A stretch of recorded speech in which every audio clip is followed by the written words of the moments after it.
That's okay. I We're call here. black. What We're happened? here. That's okay. We're here. We're here. So, Guerlens, let's tell us about Restore. Restore to Reach. Restore to Reach is a ministry that I founded after going through traumatic experience. Where basically it's my vision was to help other young women be empowered to basically live a restored life. You can be restored. You do not have to stay down and after going through whatever you went through. So restoration is available, and it's I do one-on-ones. I basically check in with people. The ministry is still in its development stages, but to God be the glory. It'll get there eventually. It'll get there eventually. Yeah. Yes, awesome. And what about you, Jeany? Yeah. Tell us about Mom Needs Time Out. Mommy Needs a Timeout was developed after I lost my mom and I went through my first pregnancy without her support, and I realized, whoa, like we actually need time to yourself. Like you need help. So it was like a cry out to, like, for help. Like, hello, I need a timeout, and you do too. It's not normal.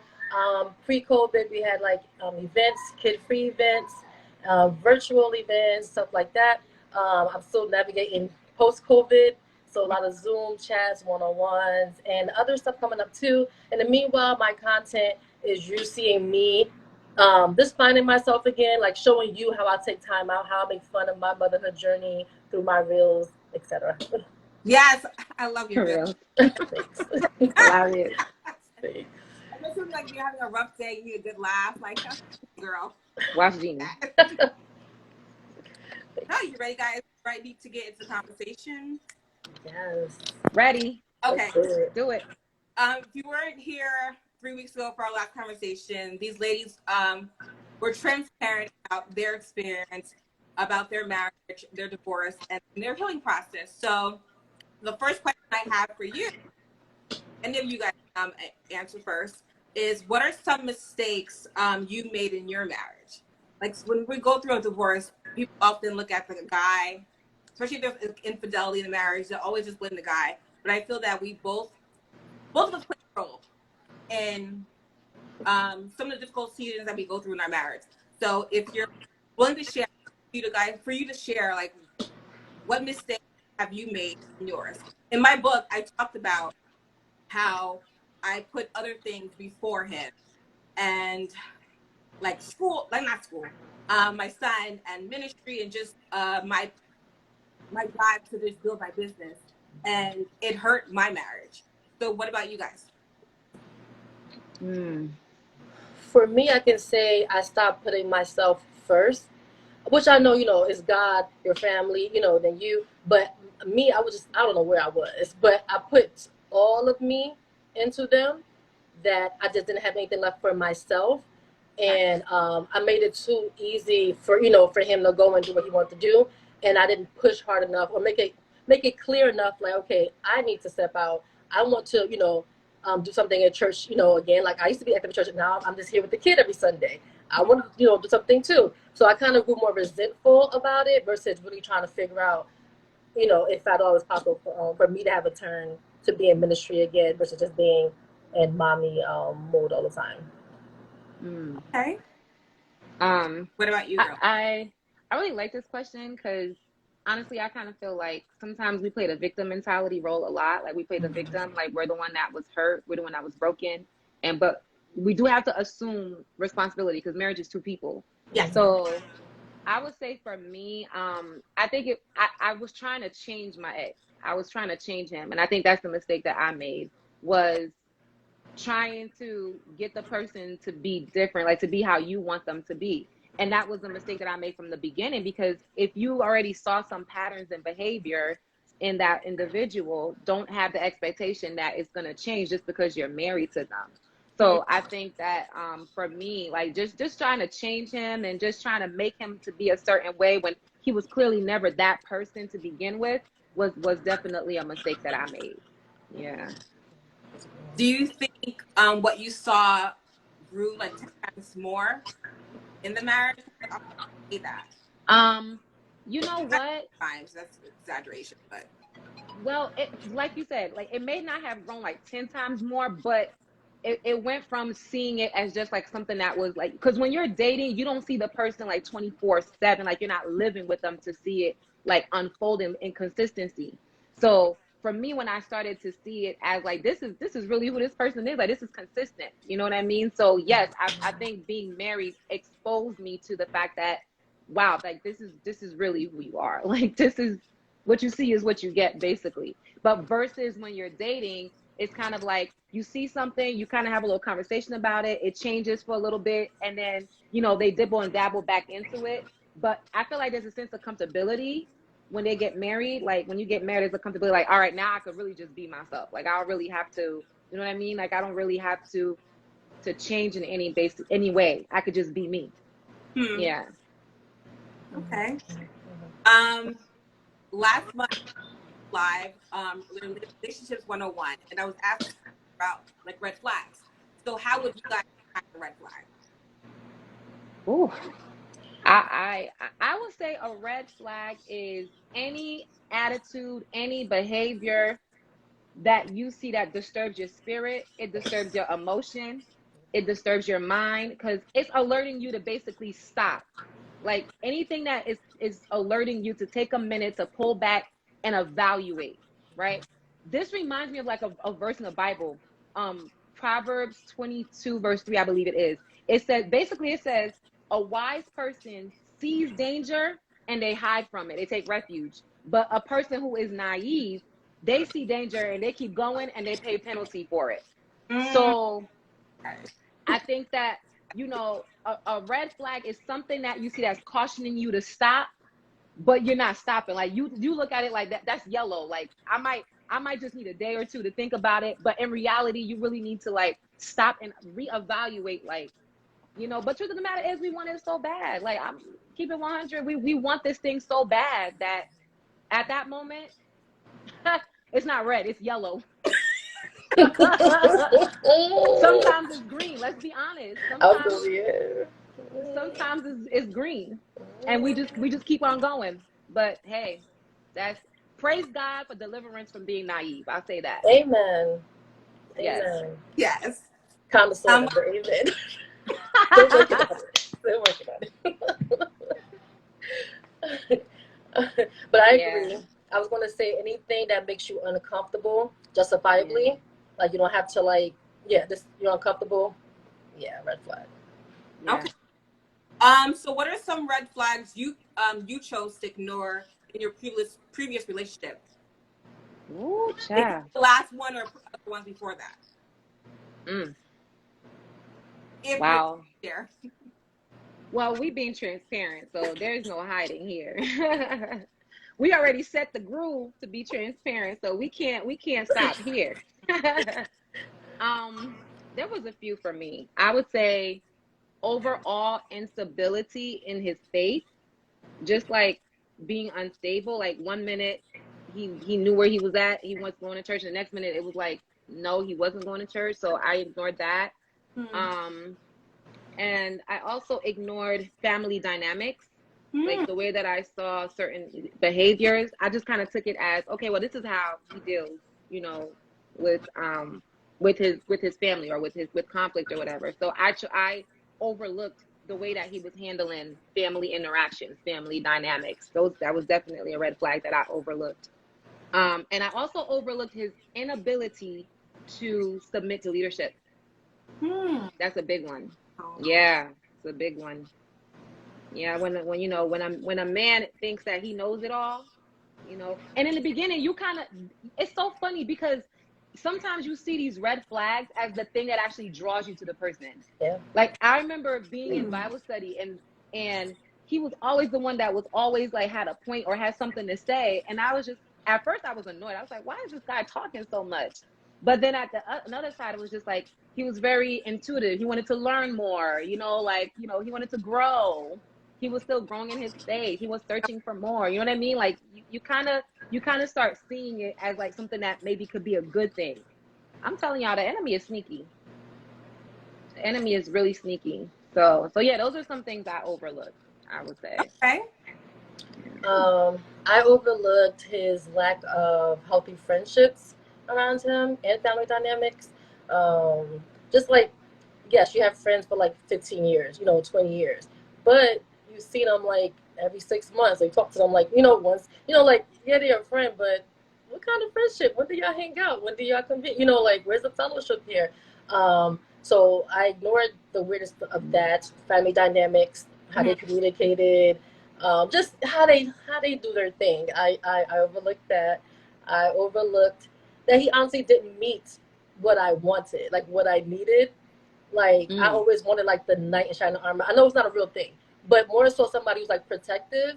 But then I found myself being the protector.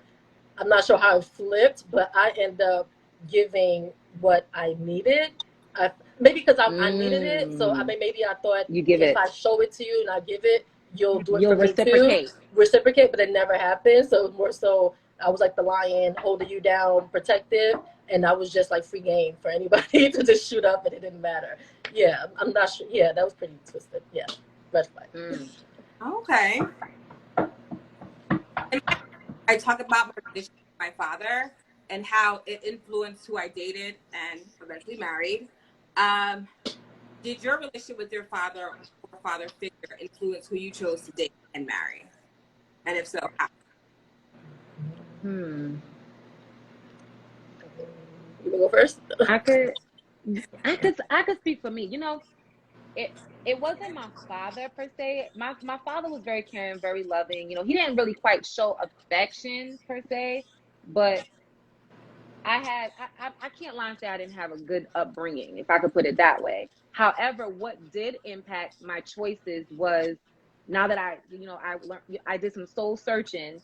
It was rejection. It was rejection from my very first relationship that I got rejected in.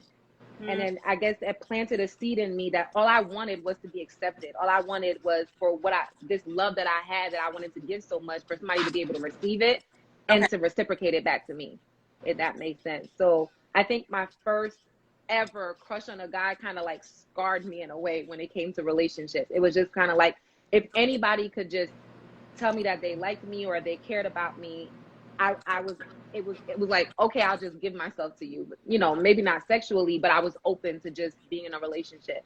And it caused me a lot of cycles of just wrong picks. Wrong picks. So it may not have been my dad, but it was a male figure that, started the pattern for me. Okay. Yeah. For me, like the lack of the father figure, like he was there, but he was abusive to my mom. So then she left him when I was like 9. Okay. I would see him on the weekends, but it wasn't really, just like, okay, we're here. Okay, then we leave. So it wasn't really a big thing. Um, and then seeing him with my mother, despite her leaving him, she still took care of him after he got sick until she buried him. And I watched people uplift her for that. They put it on her to do so. You know what I mean? They praised her for holding him down despite what he did, and until his death or whatever. So I just took that in as being, you just ride or die, and no matter what, you just go hard, you commit it, and you just hold the person down literally until the grave. And that's not exactly how that works. I learned that the hard way. Yeah. Wow. Thank you for sharing that. Okay, so during what part of your marriage and separation did you guys did you realize you were broken? I know the last time we spoke, we talked about brokenness, and yeah, I'm curious to know, when did you know? For me, it was when I stopped focusing on getting my marriage back. When I took the focus off of just trying to be back with somebody, and finally realized that this really wasn't going to work, it forced me to start to look internally, to start really focusing on me. And that in turn made me search for what was going on in my heart. Like, why was I fighting for somebody who wasn't fighting for me? Why did I want to be with somebody who clearly did not want to be with me? You understand? So those types of questions are questions that I started to really dive into and answer. But I had to take my focus off of trying to save a marriage or trying to get my marriage back, in order for me to really start doing some internal work. Yeah. So that's when I realized, like, I'm broken. I had to deal with me. Yeah. I think for me, it was after our separation. The first, it was a couple of them, but maybe like the first or second. Well, the first long one, it was about a year. And when he came back, like I said, there wasn't any work done. I mentioned it in the last slide. There wasn't any intentional work done. It kind of was like, okay, I want to come home. This is what I want, and that was pretty much it. Like pretty much a couple of weeks in, I was like, yeah, why did I allow that? Like, why do I feel like, what I mean, that like that's enough to just come back and want to be here and that's it? And I'm like, like I was mad at myself. Like, why did I allow that to even be a thing, despite outside counselship? Like, it's like, who cares what they think?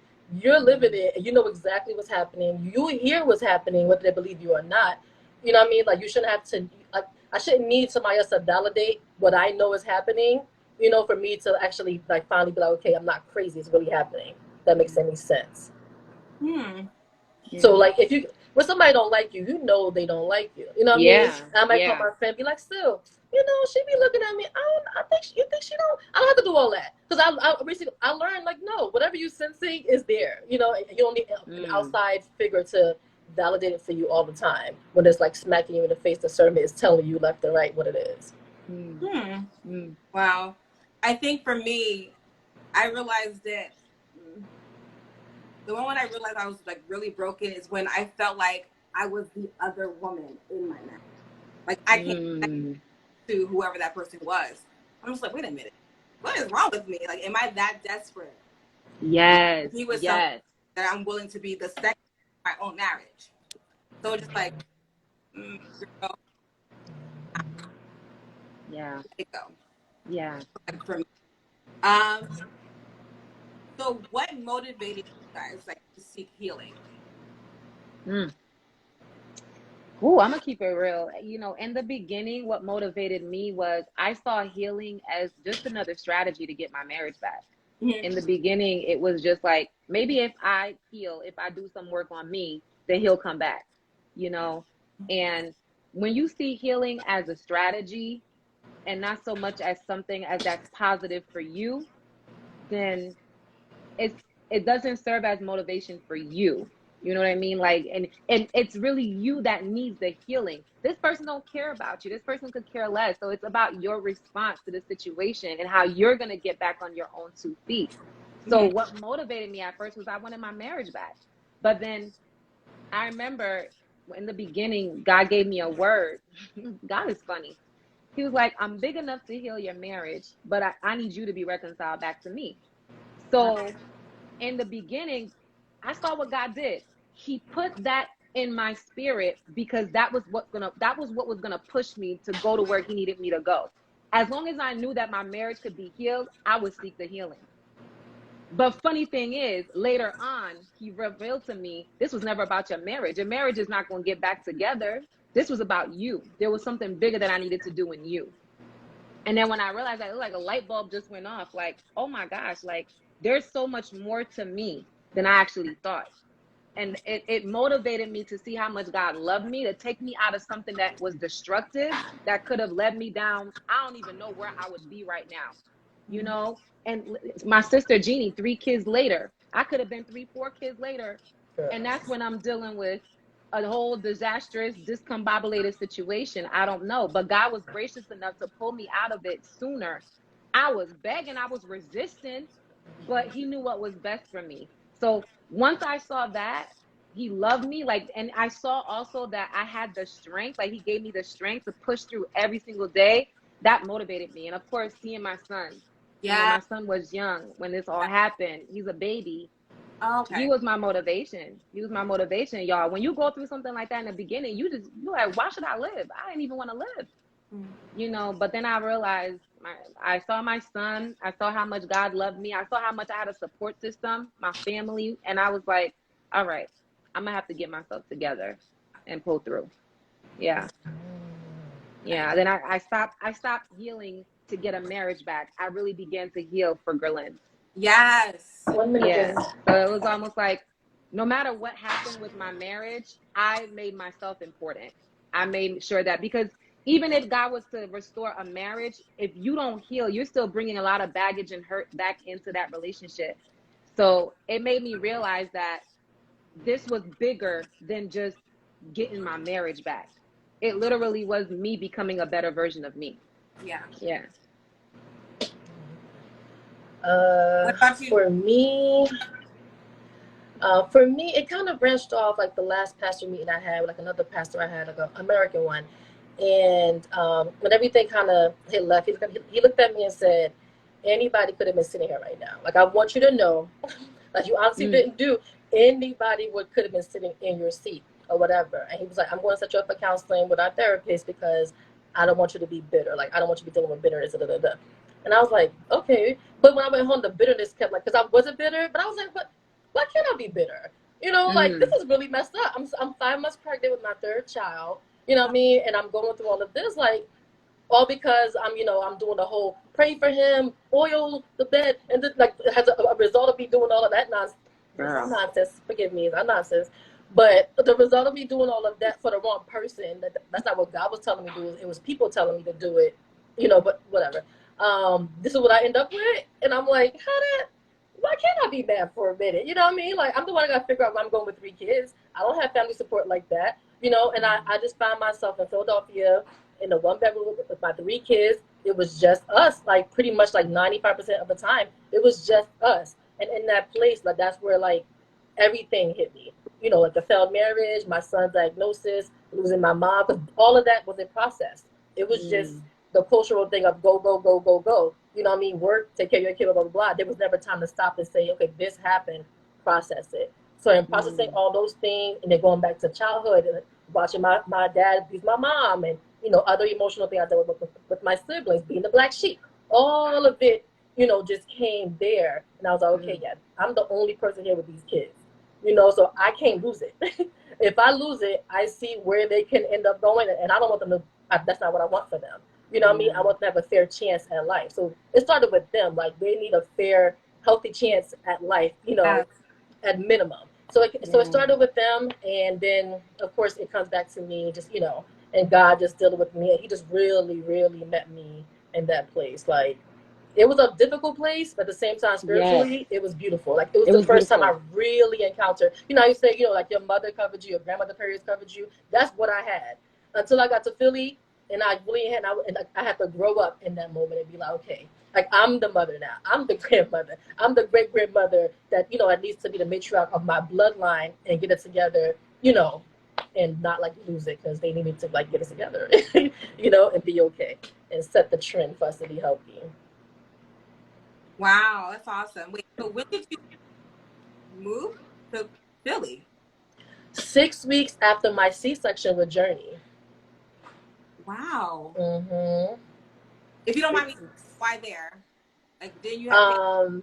I was living in Union. We were in a home that we were renting to own because our leaders felt it was a good thing to be. I think they thought if we bought the house, responsibility, commitment, whatever. Mm-hmm. Once he decided that he wanted to do whatever he wanted to do, he called the landlord and said, "Okay, we're not buying the house."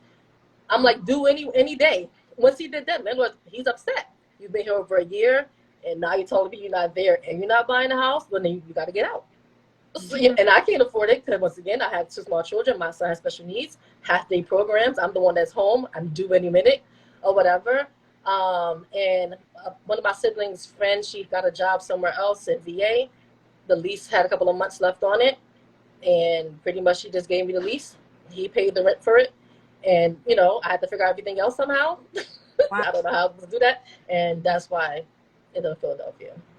Okay. I had another question. If you don't mind answering it. I don't understand, what's the oiling of the bed for? Oh no, just like like how when we praying and the holy oil on the doors, on the windows. Like, purpose, like what was the end result supposed to be? Just to sanctification, I guess somehow. Once again, salvation is personal, but I think sometimes culturally we think that we can change somebody or save them, and we can't. Yeah. That's why I always say we have free will. Like, I understand we can't play victim to certain things, but to a certain extent, like, I know for me personally, I know how much I really bowed down and took some crap. So nobody can't tell me that you deserve to get cheated on, X amount of time or this way. Absolutely not. Like, I'm not going to accept. I didn't do anything to deserve somebody doing that. Like, I'm not going to own that one. I'm not going to own that one. Hey, cheating is free will. We have free will. it is a choice. Yeah. How did God use your children during your healing process? I know for me, He used my son in so many ways. I remember one night I was putting him to bed, and I was just going through it. And as I'm like, I was about to pray with him, and he just said, "Mommy, it's gonna be okay." I started bawling. I was like, it's like little things like that. He would just use him just to speak life over our situation. Yeah. So God used your children if He did. Oh, that's beautiful. Yeah. Yeah. I mean, Huey's still young, you know, he's a toddler, but honestly, even now, when he just looks at me, he's like today, he just goes, Mommy, I love you. And then he goes, Mommy, I'm so happy. And to hear that, it makes you want to live. It makes you want to do better and be better so that you could continue to put that smile on their face. You know, especially in a situation like mine where the father's not in the picture. I'm all that he has at this point, along with, you know, aunties and uncles, of course. But the fact that he says those things to me, it gives me the push that I need when I'm tired, when I just feel like you know, it was a long day. Sometimes I feel like, oh, like God, I cry, you know, I scream. I have my moments. Yes. But when sometimes a child, it literally is like an angel. The child is like an angel that God uses to remind you that you, like you said, you're gonna be okay, or to That remind you that, hey, I need you in this moment. You know, you can't not make it. You can't not make it. So, man, I tell you, it's those they're little. like angels. They're like angels. Yes, boys are awesome. Yeah. Yes. Yes. But yeah, I can agree. My children just they need me. You know what I mean? Like I said, like they need me. Especially like Emma. Like she's my mini me. Like she likes to work my nerves, but at the same time she's very like because she's like a lot like me, and she's very empathetic. Like I can't even get a teardrop to hit my cheek, and she's like, "Hey mom, you okay?" Or she be like she calls me Oh. honey for some reason. I don't know where she got it from. She's like, "Honey, Oh. you okay?" And I'm like, "Yeah, I'm okay. I'm okay." Oh, and every other minute, "Mommy, I love you. Mommy, I love you." You know, or like Journey and Eli are always like up my skin. Like it's just like they need me, if nothing else, like minimum, like I'm gonna be here for y'all because the other option is just not an option. So at minimum, because I don't think I'm ever gonna be 100% healed, honestly, until like heaven. I don't think it's possible. You know what I mean? But maybe I'm wrong. But it's for me. I don't know what that even means to be like 100% healed of everything I've been through. But healing for sure, daily. It's a daily walk. And the kids, yeah, the I love yous, honey, are you okay? Like I said, if I want to be sad, they knocking on the door anyway. I don't have time to sit here and cry. Even if I want to sit there and cry all night, I can't because You somebody put can't. a diaper or a snack or a 50 cup, and they're gonna snap me right out of it. Like, yes, sis, you sad, but feed us. And I'm like, yeah, you're right. You're right. So it's a blessing. It's a blessing. Yeah. Yes. I think our kids are just a constant reminder that we have a purpose. Like motherhood is, Yes. and yeah, Yes. can't give up. Yeah. They need Yeah. us. Even when they get on our nerves, they still need us. Yeah, they need to see us make it through. They need to see us Yeah. make it through so that we can offer them something better than what we had, right? I can Yeah. give you a better example than, you know, what we had to go through. Hopefully you will never have to go through, right? Yeah. Never. Us Never. like Yeah. ending generational cycles of Oh, absolutely. I pray the blood over Huey every night. I say you are going to be the husband of one woman. You're gonna find one woman to love. We breaking up all generational curses in Jesus' name. Matter of fact, it's not even this blood running through you anymore. It's Jesus' blood running through your veins. So Amen. I pray. I pray. Yes, I pray. Amen. Amen. I can't tell.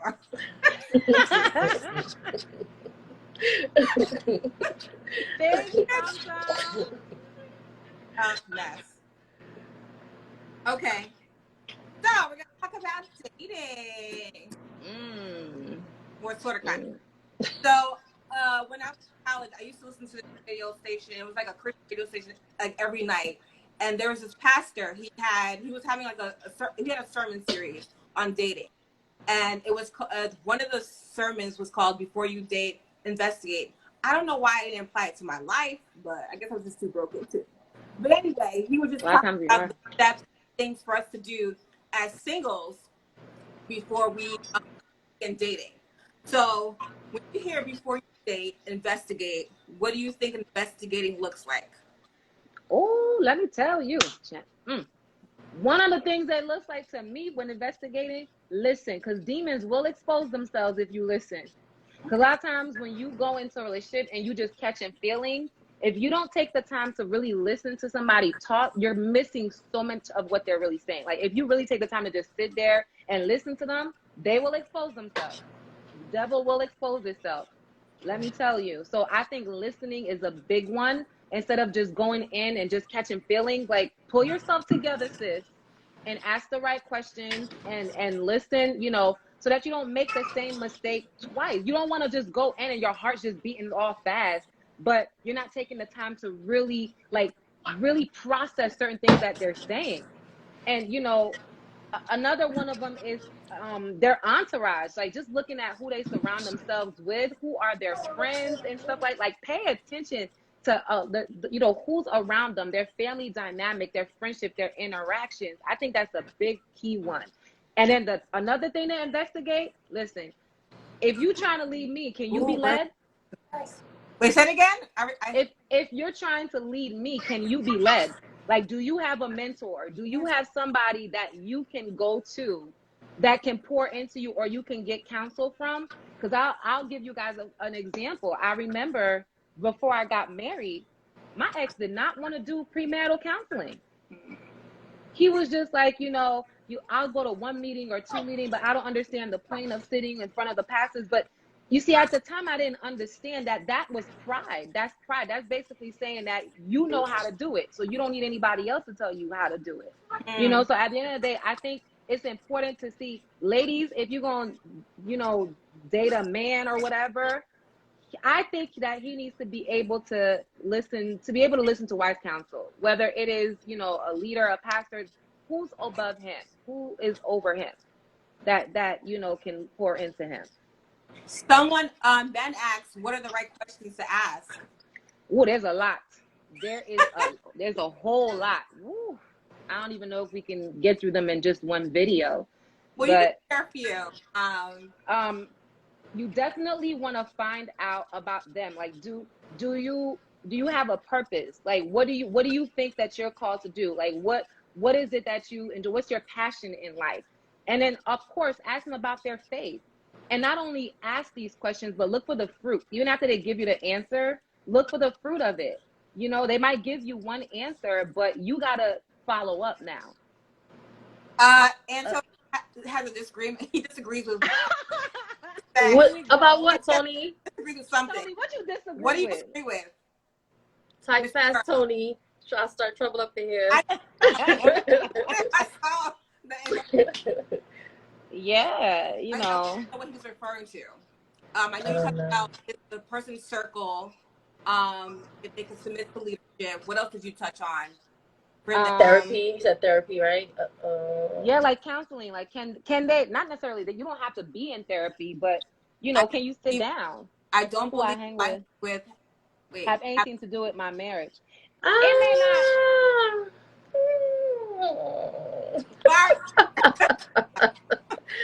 Listen, it's not about it having to do with your marriage. It's about you as a person, as an individual.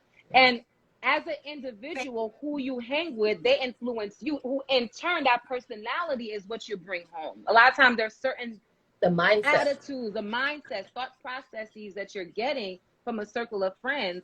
And you don't even realize it. That's the thing. I told y'all the enemy is sneaky. You don't realize when it's infiltrating into your marriage. You might not even realize yourself what it's doing to you, like that you've been influenced. You know what I mean? So I beg to differ.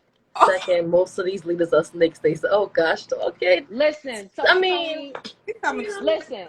I'm not saying that that's not the truth. But the point that I'm just trying to say is, can you actually take some counsel? Can you take some suggestion? Can you take something? Like, don't make me call it. Oh no, Tony, please. Trouble. Please. We don't have time to respond to trouble. Please. This is a holy atmosphere here. Somebody trying to get blessed. Somebody trying to get a breakthrough. Lord. I'm not sure what guys are on this live, but so if a guy's pursuing you and then you see that quite a few of his friends are womanizers, wouldn't that be a red flag? Like, be a concern though? It should be. Yes. It should have been for me anyway. And my ex used to tell me he would love to tell me of all the friends he had that were cheating on their girls. And I just took it as, you know how with your partner you just share, like, you know, like the tea with your bestie, that's your partner. Like, really? Oh wow. Jeez. But I think it was almost like grooming me to be like, this is normal in a way, and you should be questioning me. But I was told like multiple. I'll be giving like examples of things people were doing. I'll be told that he didn't know any married men who didn't cheat on their wives, or like one. I think eventually ended up saying he doesn't believe that husbands don't cheat on their wives, one point or another. So like you said, the influence I do believe makes a difference. At the end of the day, it's you and your character and how we like I said, we all have free will, but if you normalize that in your circle, then I think you're more likely to, follow certain trends. I definitely, I can't think of like, specific questions, per se. Friends, associates, true, associates, acquaintance. But definitely the fruit speaks for itself. I feel like realistically, as adults, like we don't, you know what I mean? Like, of course, in conversation, you should listen. My ex-girl said that, I was manipulative, but they'll just throw a little thing like, but I know they like, why did she say you? She said it for a reason. If it was the wrong word choice, but you did something that made her use that, that verbiage. So I'm not going to pretend that like you ain't throw it out there, whether you agree with her or not. So like Guerlens said, let them talk. I think you said that. Let them talk. They tell themselves. Test the spirit. You know what I mean? Like they can say whatever they want, but with me, I'm like, show it to me. You can say whatever you want. Right. You have to show it to me eventually. I can't just take your word for it and be like, okay, yeah, what you said is blue. No, show me the blue. Show me. Oh, you work here. Okay. Show me a sign. Something like that. That's where I'm at now. Like I need to see some concrete stuff now. I need God to really like confirm things for me. I can't just like, oh, okay, sure, no problem. The naiveness is still kind of there a little bit, but yeah, no. Yeah, because I mean, even if you have a guy could have good intentions, but he's still that circle that he's in one way or another. Even if he has a good character, whatever, the Bible is clear: bad company corrupts good character. So it may not be something that affects you right now. But later down the line, when you do get married, remember, this is a group now that you're going to have a home with a woman. And now all of a sudden, you might be bringing this group of friends into the house because these are your friends. These are your people. So you may be bringing this stuff around your family later on in life. So you have to start looking at it from a perspective of, if I'm getting married, certain things are changing. Certain things are shifting. There's certain friends that they might not need to be my friends. And if you're a true Christian, my question to you is, why are they your friends? Why is it that you feel like these are people that you really want to spend time with? You understand? Unless you really are, a light for them in any way, shape, or form, that, and they're changing, or maybe that their God is using you. But why is it that group of people that you really want to hang and spend your time with? Wait, what? Did you answer the question, Tony? He said he had a question for all three. I don't understand. Okay. And tell my yes, receipts.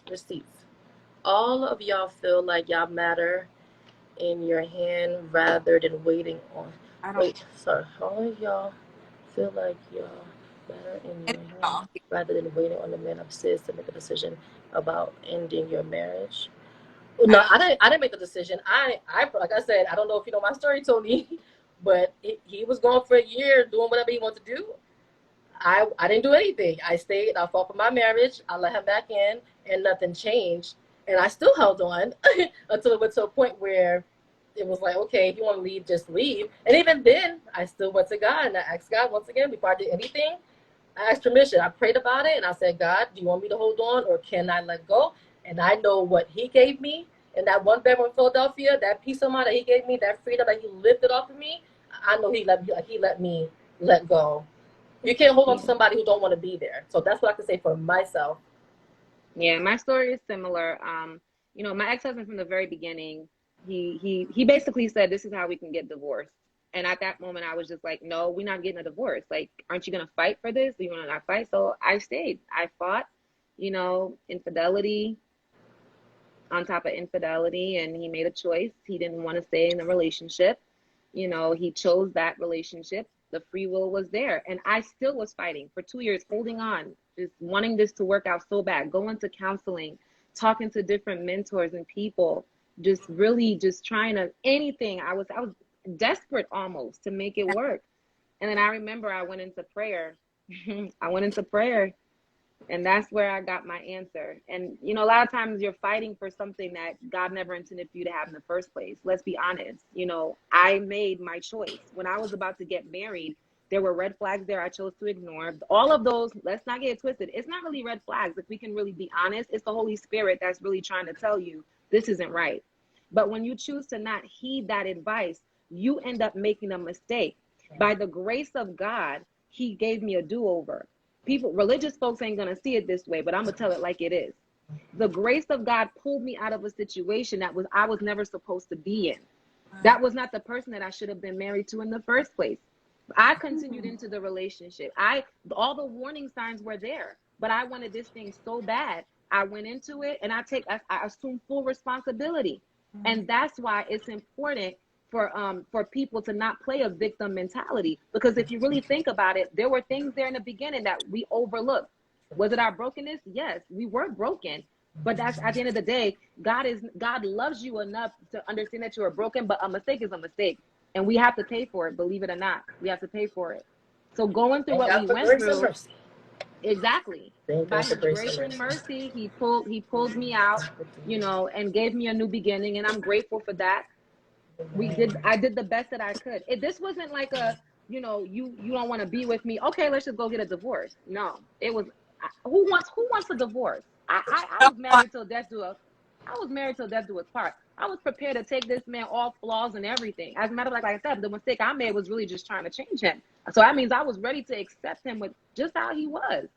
But when a person makes a personal decision, a personal choice, you cannot force that person to want you. I don't care how many times you pray, you fast, you like Jeany did, put oil on your bed, oil them up if you want.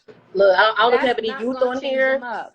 so all the explicits that you could think of, you could do all of that. Yes, all of that. And it doesn't matter if somebody would do whatever. It doesn't matter. They will, if they don't want to say, don't want to say. But thank God, because when God is trying to get somebody to get out of your life, you ought to say thank you, because that means that person's not supposed to be in your life to begin with. So you have to let it go. You have to let it go. Don't try to hold on to something God is telling you to let go. And trust him. Question for you, then we can go back to the before you did investigate. You said something, and I think when you chose to marry him, was it because you felt there was no one else out there for you?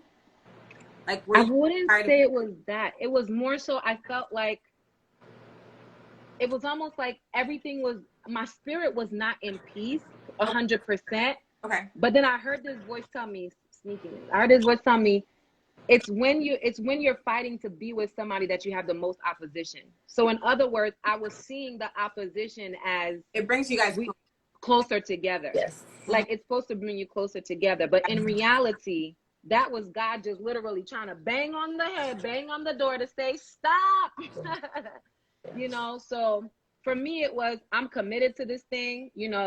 Listen, we got this. Bonnie and Clyde, ride or die.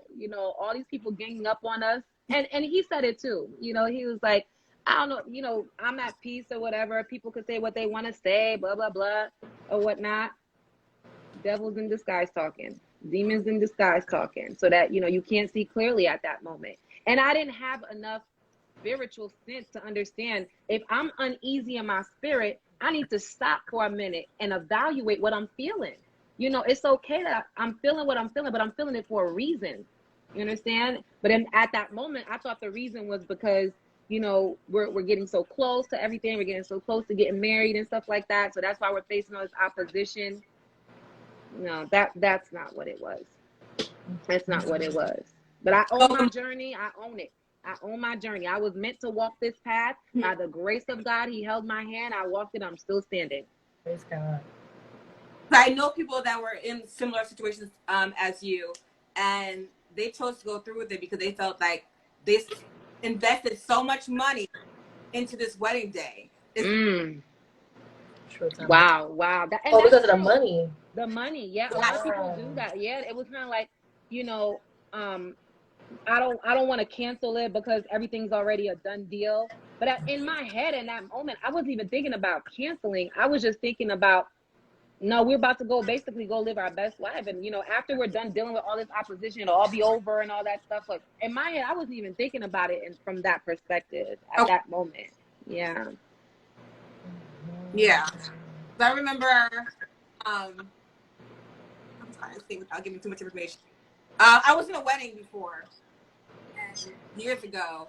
And I remember the bride saying, I'm just like, so why did we just spend all this money?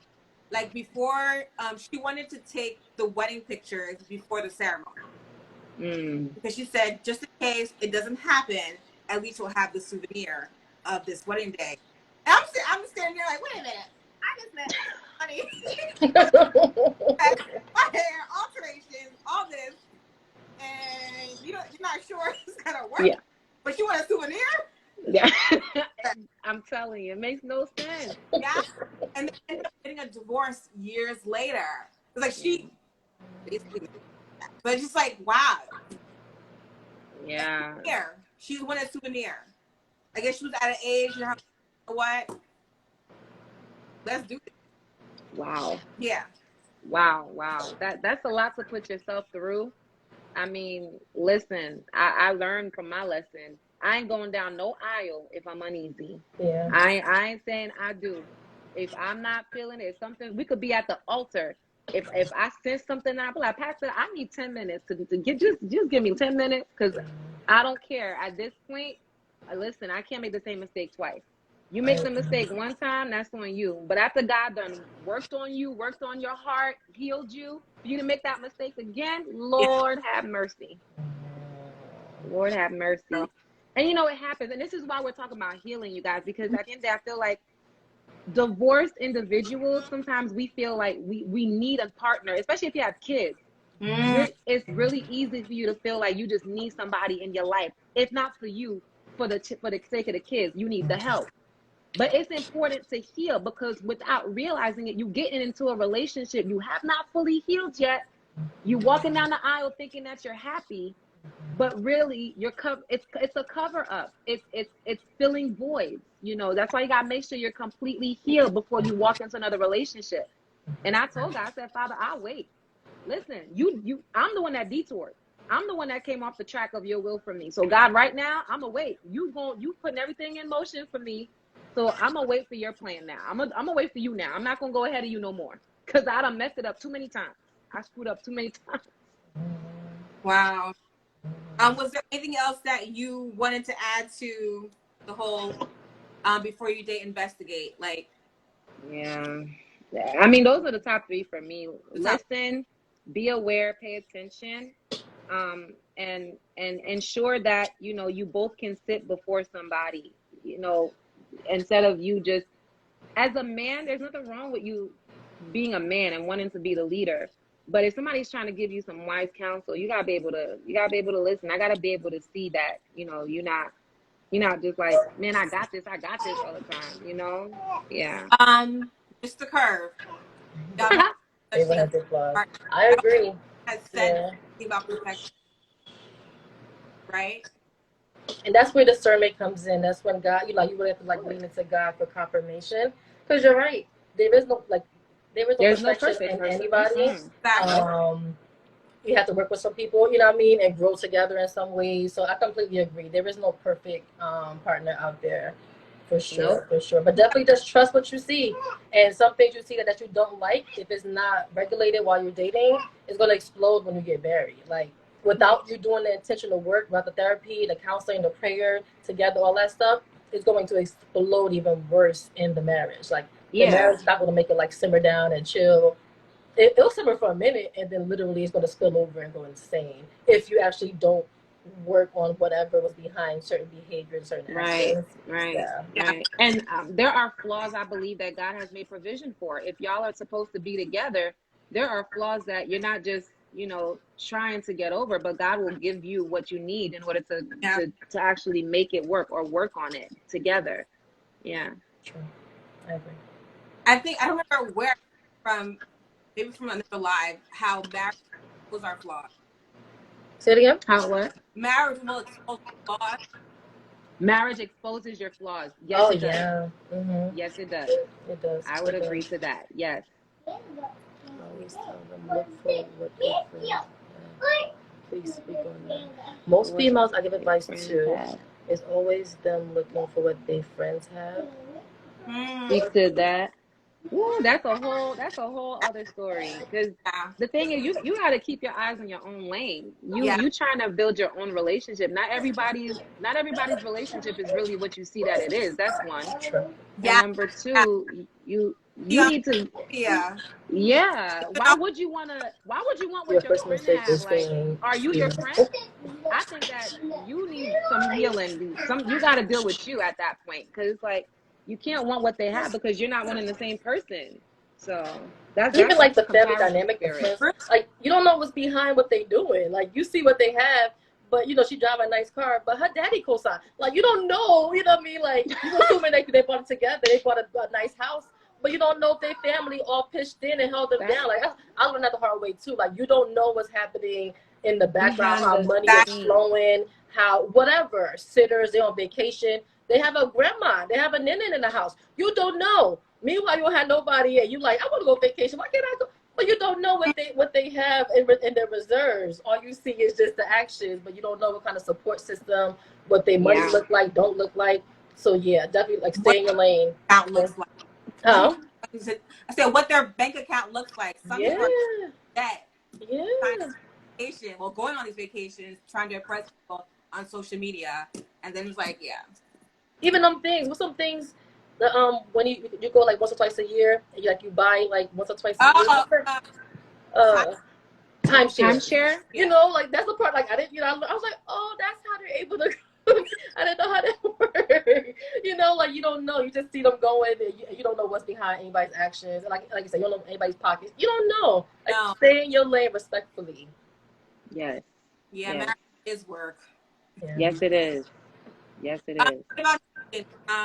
What do you think investigating a prospective partner looks like? Say it again. What do you think investigating a prospective partner looks like? I know you share. I don't know if you want to share everything because I don't know who's watching. But yes, like what does that look like to you? Like the guy is trying to do you, but you want to say, okay, what is he really all about?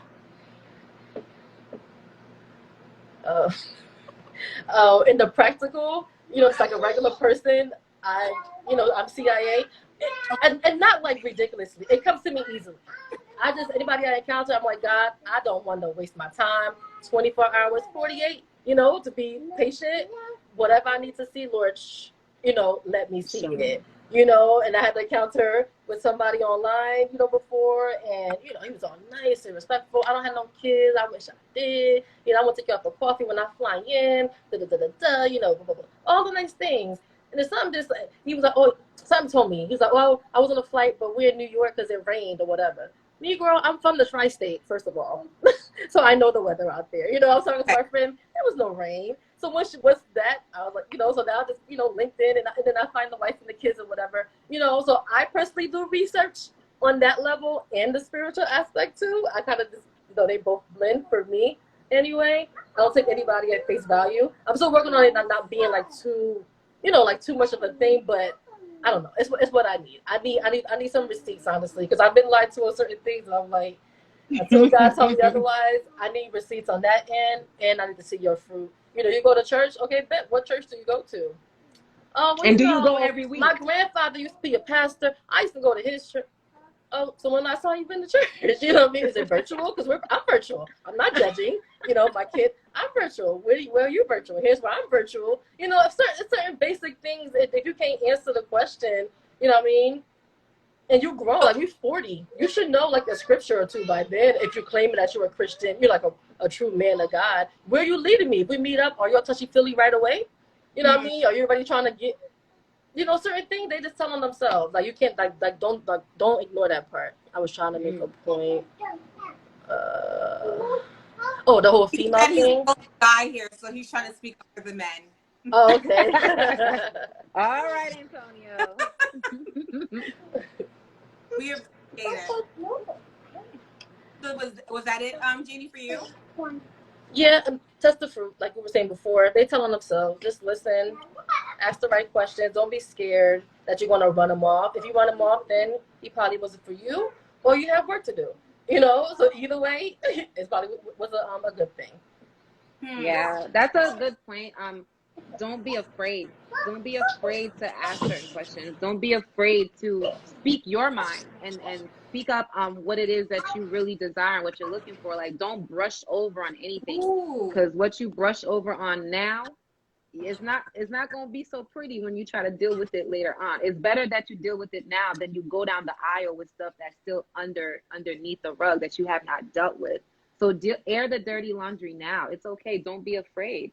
You're only helping yourself. You do yourself a disservice when you do not gain enough information about somebody to really make a conscious decision of whether or not both of us are compatible for one another at the end of the day. So don't brush over things just because you really like him, you really want to keep him.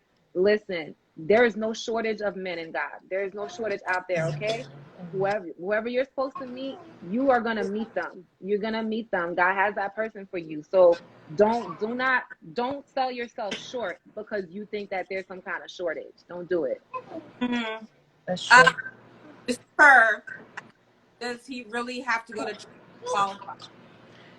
I mean, I'll keep it real for me, Tony. No, but that's because for me, God called me out the church, so I'm more so church outside the four walls.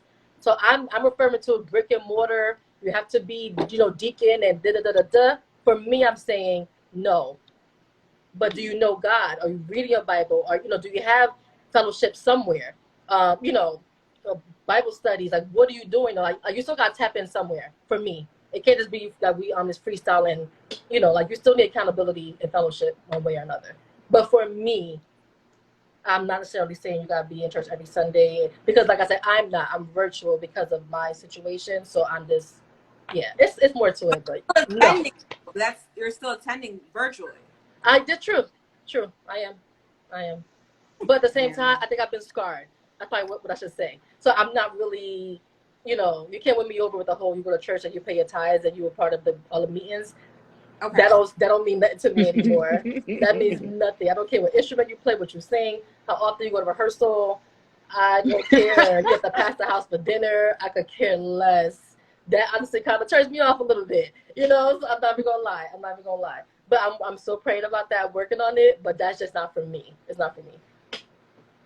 Wow. For me, it depends on what you're looking for. For me, at the end of the day, I want somebody who's going to set the example of, can you actually hold a Bible study in our home? Ooh. Can you pray with our kids? Yeah, but can you pray? Can you pray? Can you teach them how to pray? Those are values that are important to me, because if we're going to serve God, we're going to do it together.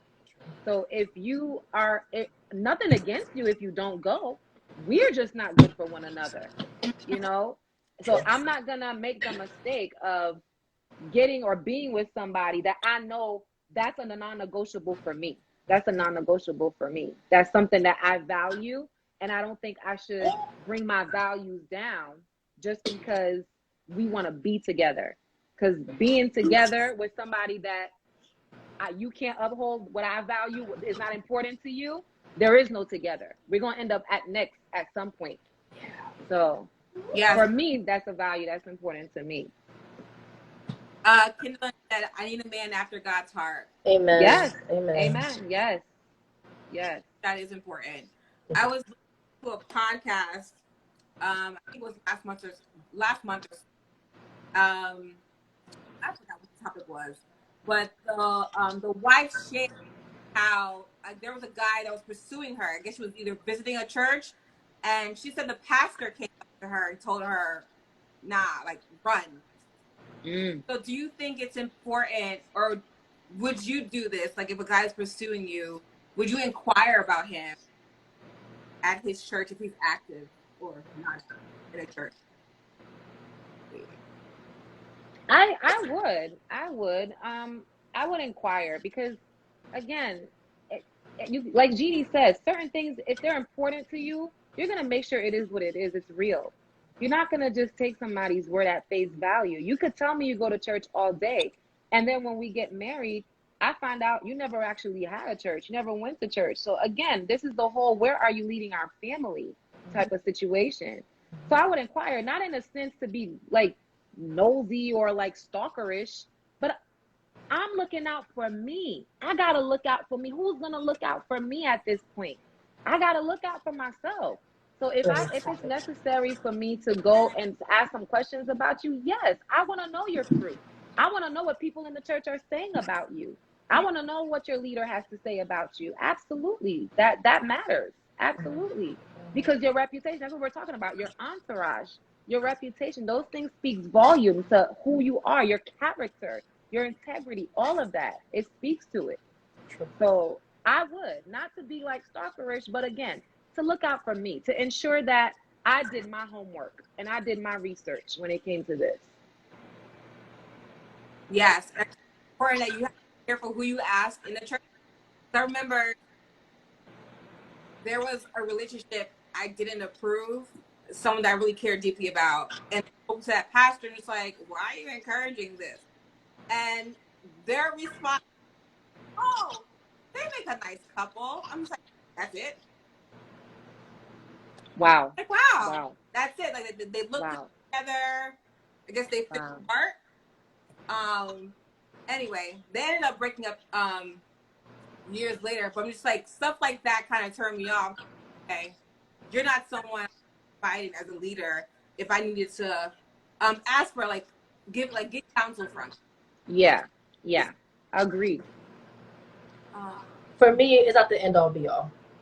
And once again, because of my personal experience, and because we are all different people in a way with different people, you know what I mean? Like who you are at work, you know what I mean? So even though you're still you, but I feel like you can kind of give off, different, I don't know. This based on me is not the end all be all what the pastor says or the leader. I do respect their opinion. I do think whoever's in their life as a leader, you should, inquire something, but also to trust your own discernment too, and what God's telling you. Because for me, that just didn't, it didn't help me. That's all I can say. So at least trust yourself too. It should be Holy Spirit and the leaders. Yeah. Bro, I was the pastor. Child, I keep forgetting you legal now, girl. You in college and stuff. I'm trying to make sure I remember you an adult now. Right? I see her as little. I'm like, she grown. Like she a young woman. I keep forgetting. Even Jeany, she married. I'm like, she grown. Sorry, y'all. I'm sorry. Why would the pastor intervene? I would respect it more if he says, let's go in prayer and see what God says. Meaning he don't give like an actual yes or no. But my thing is, if he sees that person on a weekly basis, maybe he sees something that is a red flag and he was trying to help that girl out. Like, stay away from that guy. Yeah. A leader is a prominent figure. If you're a right leader, if you're in right standing with God and you really are a true leader, then you should have some spiritual insight to be able to see certain things about your sheep that your people in your flock every Sunday. And you should be able to tell me this isn't right. I remember Jeany was attesting to this when she said her old pastor told her, I wouldn't, if he was still alive, he wouldn't have let her get married to the man. So get married to him. So exactly. So the thing is, there's something to say about a leader. A leader is a leader, and they're there for a reason. So you may not trust their instinct based on, if they tell you something that seems a little fishy or funny, you go into prayer before you take their word. But never don't disrespect the leader. Hey, they're the leader, whether you like it or not. But you go into prayer and you allow God to speak to you concerning what the leader has told you. But they should have, if they're a true leader, they should have a good spiritual inclination about a person. I agree. Yeah. Oh my gosh. Antonio, yeah. And you know what? 'Tis true. But that doesn't mean, I learned that people can be anointed, but they're human. They still in sin, but they're still gifted. You know what I mean? It doesn't mean that they, even though they're tainted in some way, it doesn't mean they're just completely trash and everything they say is trash. I'm not big on eat the meat, spit out the bones, but you know what I mean. Someone said pastors don't have the relational or emotional IQ to make those calls. Wow. Not all That's of them. not all of them. That's what we're saying. Yeah, A not true all leader, of them. because another thing a true leader does is he will build that relationship with the members of his sheep. He'll build that relationship. He'll take the time to invest in the people that he really cares about.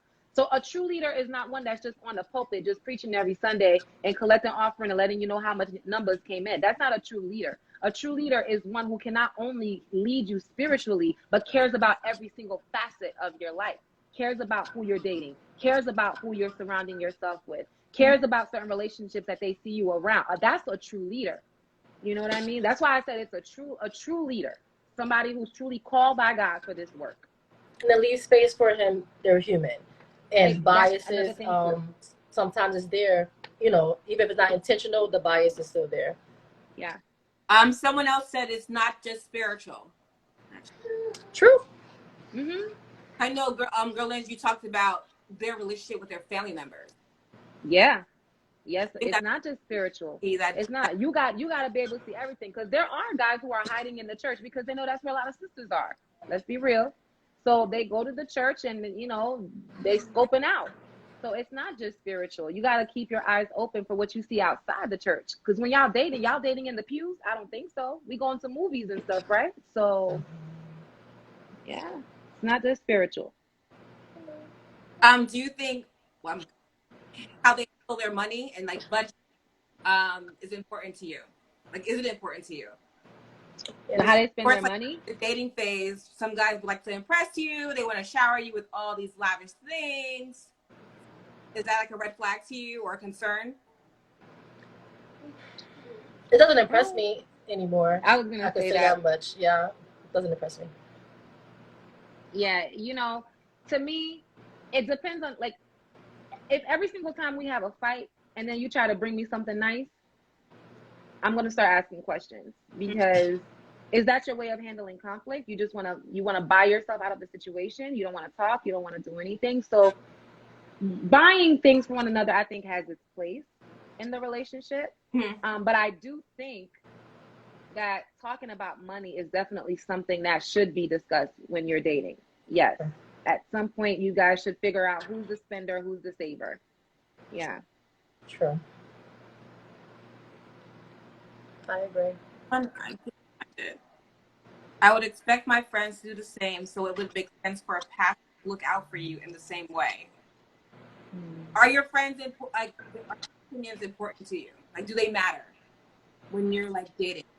I'm not too sure where you are, Guerlens. I know it's still kind of fresh for you. Yeah, I'm currently not dating anyone. But if I was, I would say that was another mistake that I made. A lot of certain people, would tell me things or would talk to me, but they would say it in a way like, I can't believe you got him to be this. I can't believe you got him to do that. And I just kind of looked at it like, I did? Okay, it was a good thing, but I didn't really understand what they were trying to say. But at the end of the day, your friends' opinions, if they are your true friends and they're looking out for you and they care about you, they may say something to you that they see that you don't see at the moment. Because there's one thing, when we really, when we are dating somebody and we've passed the phase, we think we've passed the phase of getting to know them, and all of that euphoric stuff kicks in and you're just feeling this and you're just ready to go, you could be blinded easily. So I think part of it is being able to, why would my friend say that? Why would they even say that to me? Maybe there's something I should keep an eye out for, even if you don't want to believe it, but at least keep your eyes open for what they're trying to communicate to you. I would put it that way. Yeah. Okay. I think for me, once again, it's not the end all be all. I take it into consideration and be mindful of where your friends are in life too. As we get older, just be mindful of where your friends are, and so you can know what's behind what they're saying, what's influencing what they're saying. If somebody knows, if they think I'm bitter or whatever, then don't talk to me. You know what I mean? If you think, oh girl, no, when he said that, don't trust him, girl. Mm-mm. But me, I'm not that. I'm kind of opposite. But because I'm like, I just like love. I still love love, and you know that. Oh, they look cute. But then I'm like, no. Get behind, no. They're cute, but what's really going on behind the scenes? You know, is he treat her correctly? Is he respectful when they argue? You know, how far does it go? Like, you know, do we fight dirty? You know what I mean? Like, you know, like, yeah, stuff like that. I would love to, I guess, hear from those who are on the live. Before you investigate, what do you think investigating a prospective partner looks like? I know there are a few guys here. They're stirring up some things in the comments. So I would love to hear your thoughts from a guy's perspective. True. I like that. Yeah. Hopefully I would hear the men, well, not here, read what the men think investigating looks like when you're when you're pursuing someone.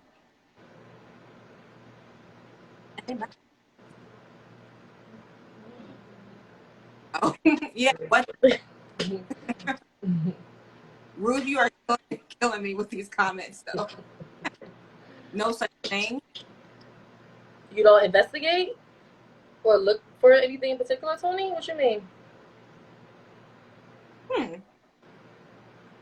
I almost said pull him in, but I'm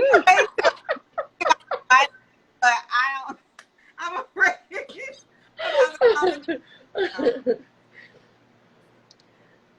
I just paid attention. Relationship around him. That's important. That's important.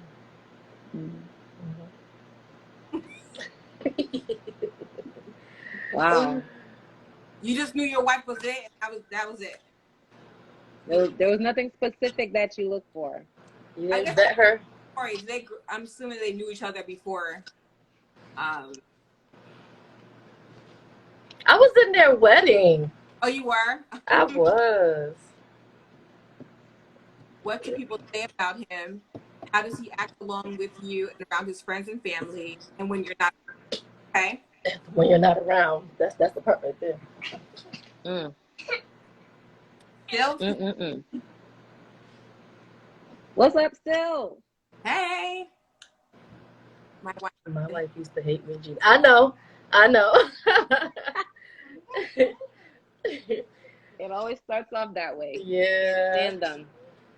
Because you didn't know him, just from afar. Oh, this is a good one. How he acts when he's angry. That's huge. Ruth, you are intelligent. Ooh, how does he handle stress? Kendall says, how does he handle stress? That's a good one. Honestly, that's huge. Seasons. Anger and stress, that's huge. That's good. Yeah. That's true. Very, very important. Yeah. Oh. I guess. Anybody else? God and be honest. Yeah, honestly, be honest. I like that one. I'm a little crazy, so I ask the same question over and over to see. Listen. Comment. Wow. Oh, how he handles you setting boundaries. When you catch a guy in a lie or in the lie, you'll ask the same question over and over to see if their answer changes. Yeah, I've heard that too. Crazy how he handles you setting boundaries. I think that's important. Yeah.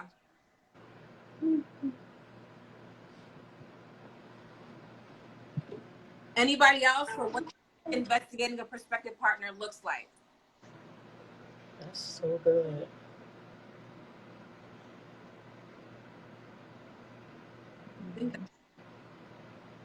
Ooh, how does he treat his mom? His matriarch. Hey, his dummy. I don't know. Yeah, I was gonna say for me, it could be. For me, my ex mother was in. I don't know if she's still there, but she was in Haiti.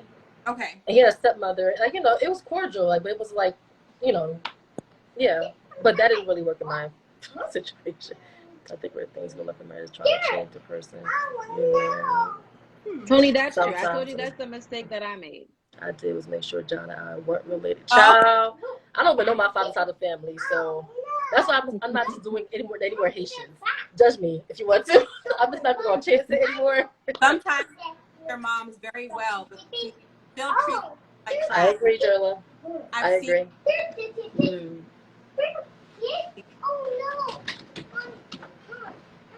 Wow. Guerlens. What? Your shirt, Sylvie. Yes. I can't. Faith and fashion. Yeah. Faith, fashion, and call keep saying it wrong. Sometimes they treat them. Oh yeah, I bet that one already. That is true. I don't know why that happens too. Yeah. Yeah. Welcome, Sylvie.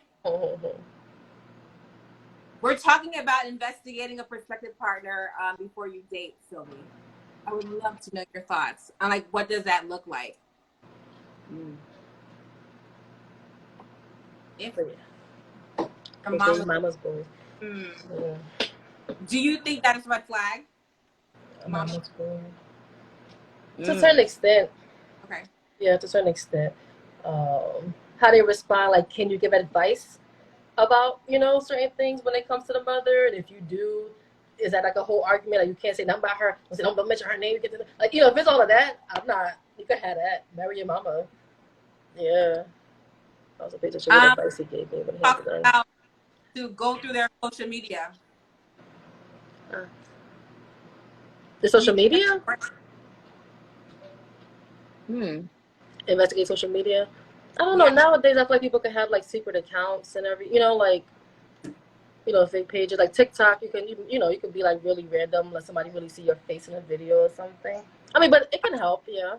I can read fast. Investigate his breast, teeth, and hygiene. True. Keep it simple. Plays a big part. Stop competing with other relationships. I agree. That pressure. Yeah. There's definitely pressure back in 2012. I'll tell you that. 2012 was a lot of pressure. Thomas said, where the mom treats her son like her man. Yeah, red flag. Red flag. How about your mom's good boy? Tendency. True. Okay. True. Boys who are coddled by their moms could be a red flag.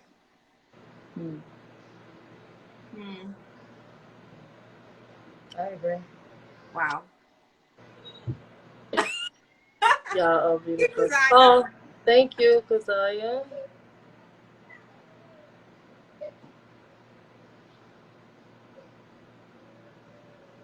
Sometimes that breed narcissistic tendencies. Narcissistic tendencies. All right. The chat by itself. That's a whole chat by itself. Narcissism. Yeah. Consistency, somebody said. That's important. It is. Ooh, investigate their relationship history. How? I do like that one, but if you really weren't a part of this circle, I wonder how you could do that.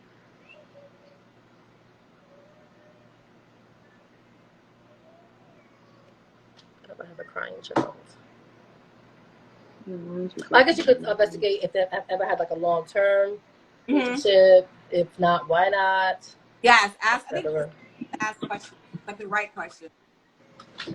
That's part of the list. Part of the list of questions to ask. Are you gonna come with a list, Guerlens? There is one actually. My cousin shared one with me. It said it was 276 questions, if I remember. 270 questions to ask before you get married to somebody. Yeah. Yeah, I have to look for it. She sent that to me. Wow. Yeah. Y'all joking, right? A lot of questions. Jeany Well, that's the thing. I don't think we should look at the questions as more so like a check, but there's certain conversations that are important to have with a prospective partner, instead of you just going into it blindly, especially when you know what's important to you, what matters to you. It's important to see where the person stands when it comes to those things. So especially with the state of the world right now and all the things happening, certain things you do have to ask up front, where do you stand with certain things? Yeah. Yeah.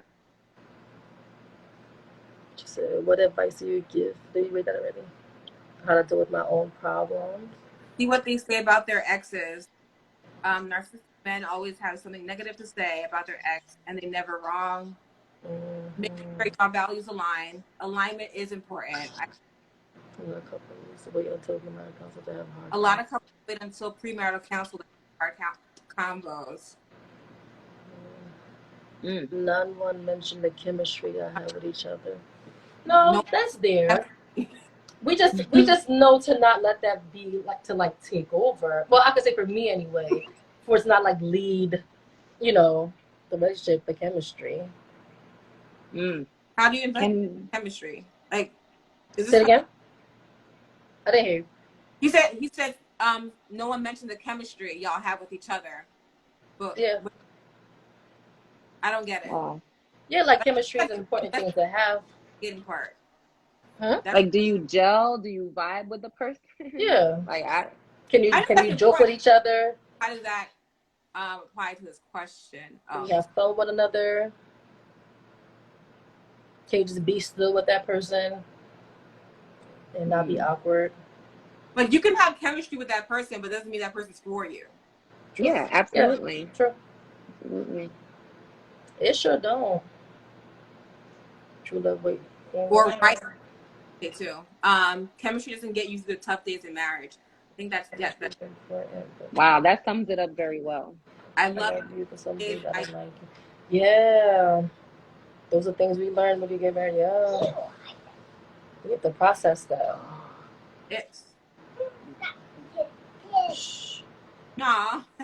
What are my comments? I feel like my comments. You gotta scroll. All I said was no one mentioned it. Oh, okay, yeah. But it is needed too. It is. It is, yeah, definitely. It's important, but you have to be able to align with each other in terms of lifestyle and beliefs. Yeah. All right. I mean, we gotta get past that. That's the initial thing, and then you have to step beyond that. Sometimes it's not the initial thing. How about that part? Sometimes chemistry is not going to be the initial, or I should say, attraction is not going to be your the thing that brings you together. It could be his brain, his kindness.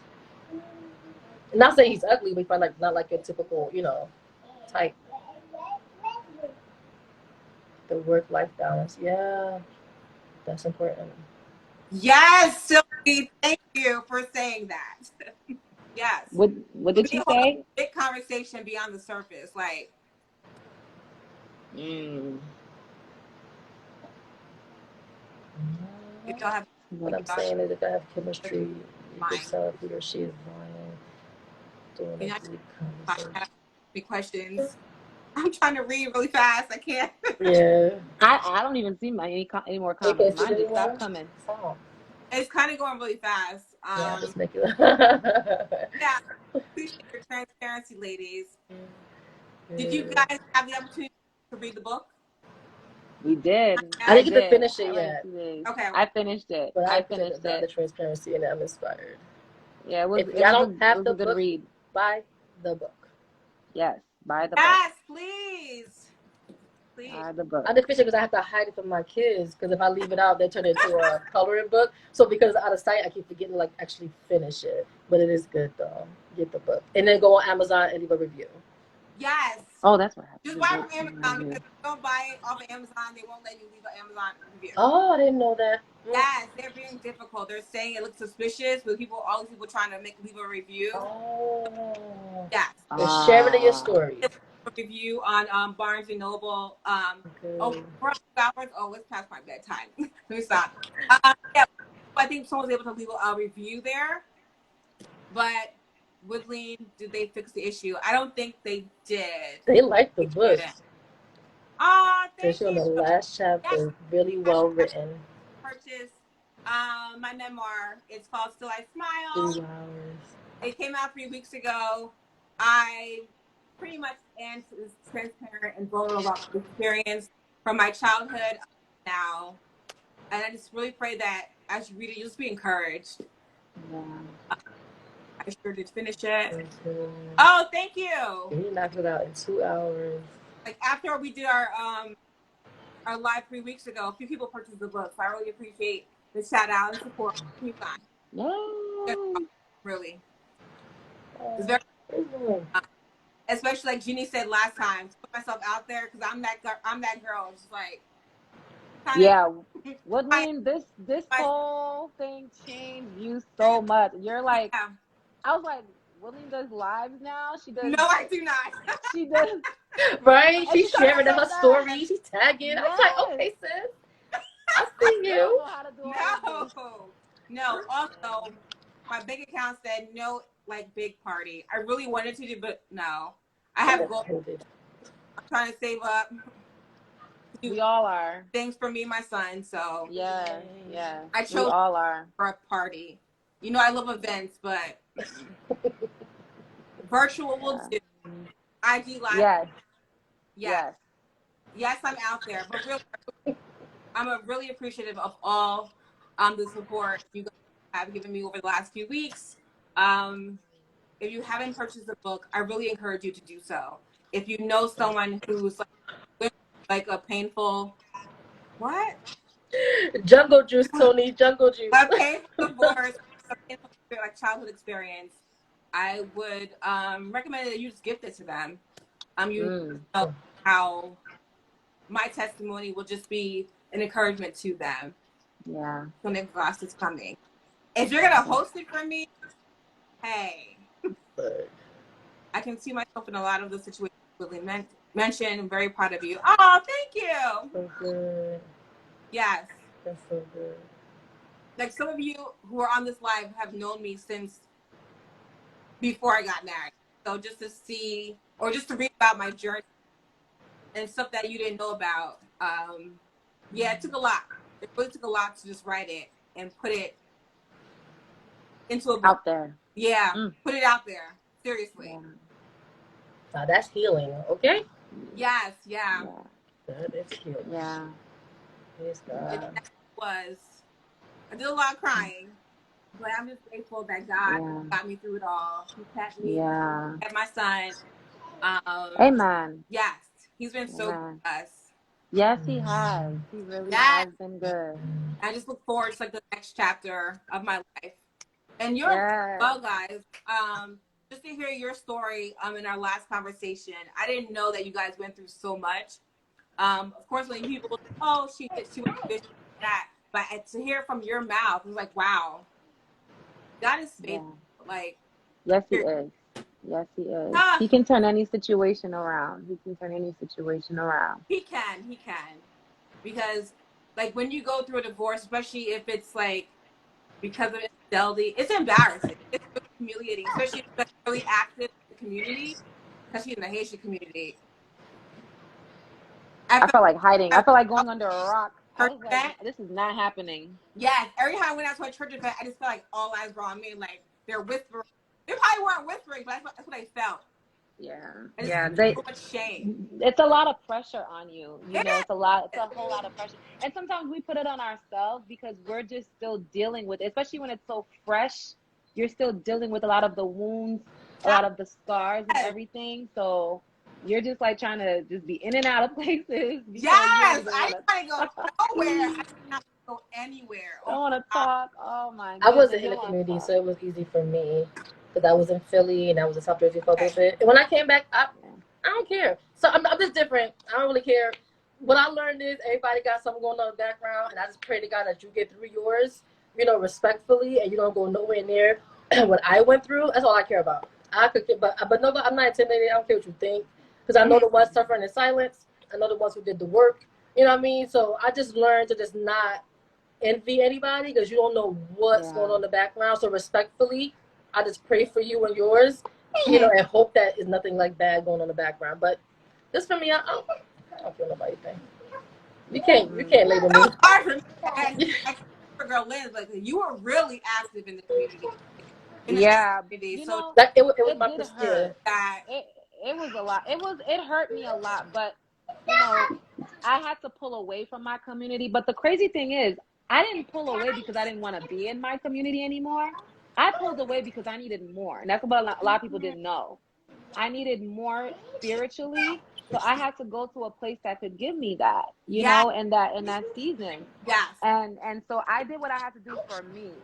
For me. That's why I said I have to look out for myself. I have to look out for my son. I did what was best for us yes. after praying and asking God for a lot of direction, because the other thing too, when you're in that community, and this is a testament to healing. If I would have just go right back into that community, I would have went right back to doing the mundane things I was doing. But would I really ever sat down to heal, to really do the soul searching? Because a lot of times you're busy doing all these things and they're a cover up to what's really going on inside of you. So for me, stepping outside of, I wouldn't say my community, I still go to a predominantly Haitian church, but stepping outside of the community that I was so familiar with and I knew, it forced me to deal with me. It forced me to deal with me without having the ministries, the rehearsals, and the meetings to keep me busy so Yeah, that I didn't have to deal with my situation. exactly. So, I agree. I agree. yeah. 'Cause I think when I was going through it, I kept on going to rehearsals, the meetings, the events, acting like nothing was wrong, and I was dying. Yes, it That's gets hard. to you. That's It hard. gets, when do you have a chance to cry? I mean, even when I stepped away from everything, I was still hurting. So can you imagine, like, you get a minute to breathe and you're just bawling. You're just like, oh my goodness. Healing is so necessary. It is so necessary. Yeah. I agree. I would love to hear a I, man of God's perspective on divorce. A divorced man of I would God, I too. would love to hear it. I would. Mm, Not just a man who is divorced. A yes, man. I definitely agree. I have a Yeah. few people in mind, but I really need to take like a break from certain, like just, I used to take a break. Yeah. I need to recharge and Yeah. not be back. Yeah. Because like the first half of the year, I was doing a lot, just mm, relaunching the event planning business, writing this book, and just going through other stuff with family. It was a lot. So I haven't really had time to rest. So I was like, I kept telling myself, like, after this live, I'm gonna have a little light from the light, this little light, and to just recharge. But yeah, it's you important. people in mind for to have a conversation about the whole marriage, divorce, and healing, but from a male perspective. I know Mm, I know a couple of men who are divorced and who either remarried or they're dating. So I just mm. have to ask. Once I go through my little time of recharge, I will ask. I'm not asking for. I can't do that one, Tony. Oh, Sorry. Sorry. okay. We'll see. I don't know.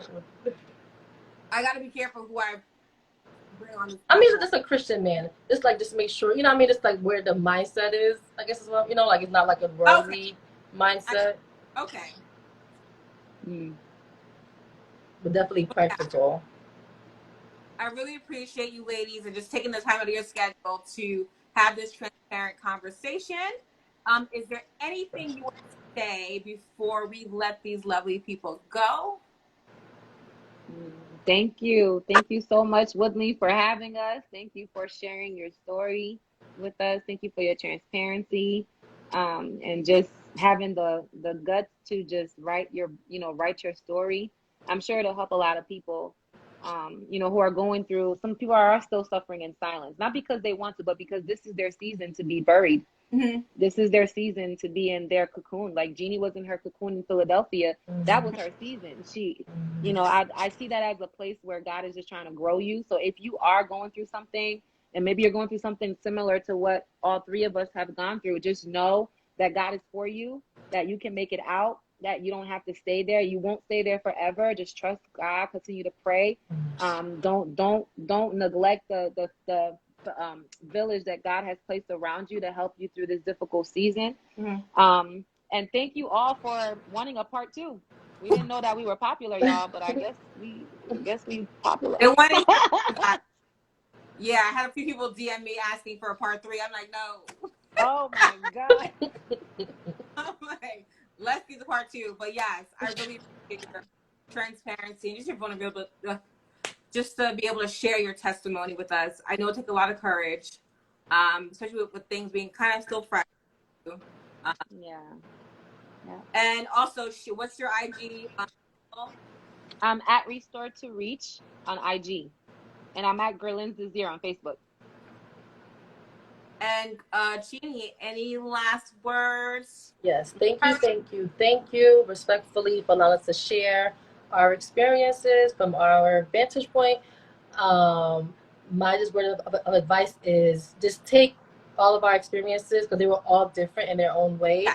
You know, has a fair warning to you, not to be afraid. Marriage is still beautiful. Love is still beautiful. Yes. There are Yes. actually healthy Christian marriages out there. We're just saying, you know, acknowledge the red flags. You know, make sure that identify where you are in life when you're trying to search for a husband. You know, make sure that you're in a good place. Like, be sure of what your reason is for wanting a husband. That is not solely about sex or intimacy or whatever. Like, you know, because it's beyond that. You know, there's real life and there's bills and this human life. You know, you lose your job, COVID, you know, pandemics. You need somebody that you can really, you know, not ride or die, but, you know, somebody that you can really grow with and be with through difficult times, happy times, etc. So definitely, just before you even touch marriage, don't be afraid to let anybody go. I don't care if you put a decade into them. Who cares? If there's red flags there, do not be afraid to let go. What God has for you is for you. You just follow God's lead, and whatever's for you, it will come to you. Don't fall into the pressure. And definitely don't have sex. Don't have sex. And it's bigger than that. You know, don't go to the apartment. You don't get the hotel room. Don't get in the backseat of the car. You know what I mean? Like, you have to be super intentional. People just tell you don't do it, but I'm telling you, you have to be intentional. Don't watch the porn. You know, don't follow the guy with the shirt off, with the muscles, and now the lust in you is growing. Like, you have to be super intentional about everything you're doing on your journey, because all of that can influence who you end up partnering with, you know, with, because of whatever you had in your head from TV or pictures and video. Tony, oh my gosh. Yes, all that fun stuff. So just be intentional and lean into God, and He'll let you know when you're ready for whatever is for you. Yes. Wow. Yes. Thank you. Heal.